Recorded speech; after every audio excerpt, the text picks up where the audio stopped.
जय हिंद एवरीवन। आज हम आपको यूनिटरी मेथड यानी कि एकक विधि के बारे में बताएंगे। ये एकक विधि जो है आपके एग्जाम्स के पॉइंट ऑफ व्यू से वेरी वेरी इंपॉर्टेंट है, क्योंकि इस विधि से आप बहुत सारे चैप्टर्स जैसे आपका रेशियो प्रपोर्शंस का हो गया, टाइम डिस्टेंस का हो गया है ना, और कॉस्टिंग वाले क्वेश्चंस है, क्वांटिटी वाले क्वेश्चंस है, उस प्रकार के क्वेश्चंस, हर प्रकार के क्वेश्चंस को आप इससे हल कर पाएंगे। तो चलिए स्टार्ट करते हैं आज का सेशन और देखते हैं कि आज की क्लास में क्या अट्रैक्टिव होने वाला है। तो देखिए, सबसे पहले मैं बात करूंगा यूनिटरी मेथड की। तो यूनिटरी मेथड क्या होता है? तो देखिए, यूनिटरी मेथड यानी कि इसको हम बोलते हैं एकक विधि। एकक विधि हम बोलते हैं। और देखिए, एकक विधि में सबसे पहले हम निकालेंगे find the value of x. सबसे पहले निकालनी है एक ऑब्जेक्ट की वैल्यू, वन ऑब्जेक्ट की आप वैल्यू निकालेंगे और उसके बाद आपसे जितने ऑब्जेक्ट की वैल्यू पूछी जाएगी आप उससे गुना कर देंगे। तो इसका मतलब है मैनी मीन्स जितने भी ऑब्जेक्ट्स आपसे पूछे जाएंगे आप क्या करेंगे, उतने ऑब्जेक्ट्स का उससे गुना कर देंगे। लेट्स से एक एग्जांपल दूं मैं आपसे। मैंने आपसे बोला 20 पेन जो हैं 20 पेन की कॉस्ट जो है वो कितनी है? वो है आपकी 100 रुपए। तो 100 पेन की कॉस्ट कितनी होगी? तो आपको पता है कि जब 20 पेन हमारे 100 रुपए के हैं तो एक पेन कितने का होगा? एक पेन होगा आपका 100/20 यानी कि 5 रुपए का। और 100 पेन कितने के होंगे? तो आप क्या करेंगे, 100 को गुणा कर देंगे एक पेन के वैल्यू से, यानी कि 500 रुपए के आपके 100 पेन होंगे। तो आपने डायरेक्ट मेथड यहां पे यूज करा। आपने क्या करा? यहां पे डायरेक्ट यूज करा। कम पेन कम पैसे, ज्यादा पेन ज्यादा पैसे। यानी कि अगर कोई चीज घट रही है तो उसकी वैल्यू वैसी घटेगी, अगर कोई चीज बढ़ रही है तो उसकी वैल्यू बढ़ेगी। ठीक है ना? तो अब चलिए एक एग्जांपल मैं आपको दूं। एग्जांपल मेरे पास है 5 पेन कॉस्ट 50। देखिए, समझने की कोशिश कीजिएगा। 5 जो पेन है इसकी कॉस्ट आपकी है 50 रुपए। ठीक है ना?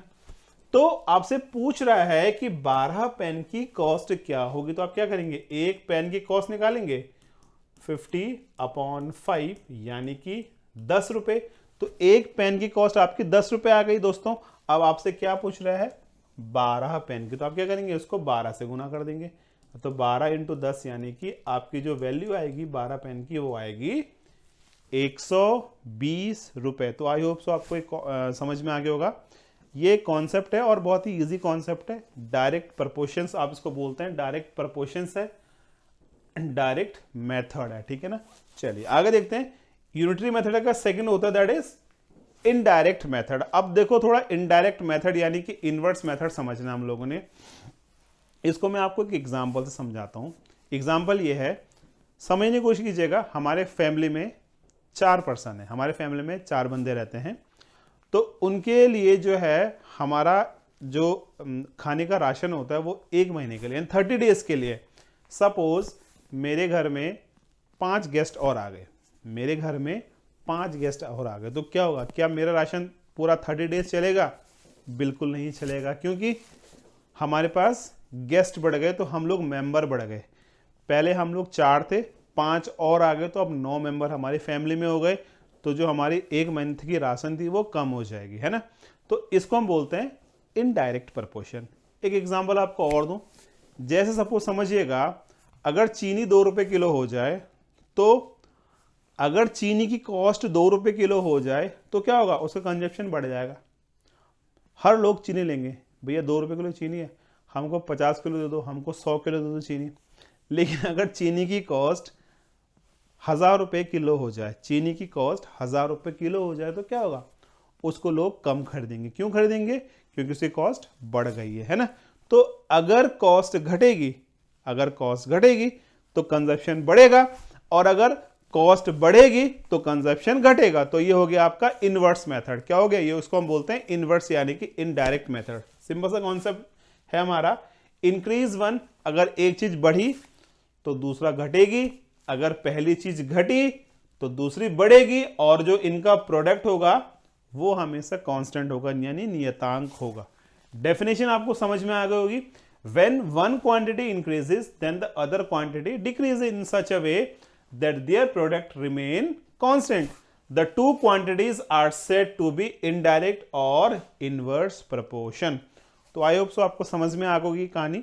कि अगर एक चीज घटेगी तो दूसरी बढ़ेगी और एक चीज बढ़ेगी तो दूसरी घटेगी। इसको हम बोलते हैं इनडायरेक्ट प्रपोर्शन। चलिए एक एग्जांपल देखते हैं भाई। एग्जांपल है 10 वर्कर एक काम को 6 दिन में करते हैं। ऑब्वियस सी बात है कि 10 आदमी एक काम को 6 दिन में करते हैं, तो 15 आदमी कितने दिन में करेंगे। तो देखो दोस्तों, अब आदमी बढ़ गए तो दिन घट जाएंगे ना, तो हम क्या करेंगे, देखिए 10 वर्कर 6 दिन में करते हैं, इनका टोटल निकालिए, 10 इंटू 6 यानी कि 60 हो गया, और 15 इट मीन डिवाइड बाय 15 कर दो, तो 15 चक्को 60, तो 4 दिन में ये 15 वर्कर जो आपका वर्क करेंगे। तो इस प्रकार से भी हम इन क्वेश्चंस को हल कर सकते हैं। चलिए आगे देखते हैं। A car travels 90 kilometre, 90 kilometre जा रही है वो कितने घंटे में, 3 आवर्स में 90 किलोमीटर जा रही है। तो आपसे पूछ रहा है कि 7 आवर्स में कितना जाएगी, तो आप क्या करेंगे, 1 आवर का निकालेंगे। 1 आवर क्या होगा, 90/3 यानी कि 30 किलोमीटर, यानी कि एक घंटे में वो कार 30 किलोमीटर चलेगी।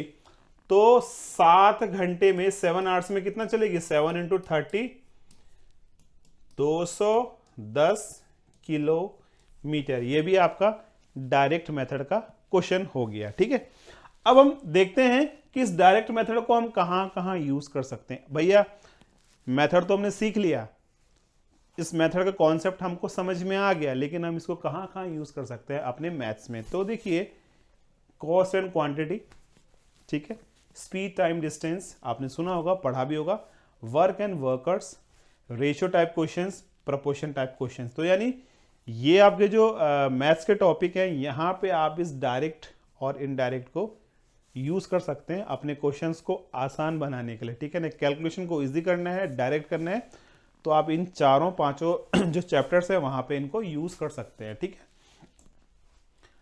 कुछ क्वेश्चंस दे रहा हूं आपको प्रैक्टिस के लिए, ताकि आप जो है मुझे बताएं कि क्या आपको एक जो कॉन्सेप्ट है वो समझ में आया। आपने करना क्या है, इन 5 के क्वेश्चंस के जो आंसर्स है ना, मुझे ना कमेंट कीजिएगा और मुझे बताइएगा क्या आपको ये समझ में आया।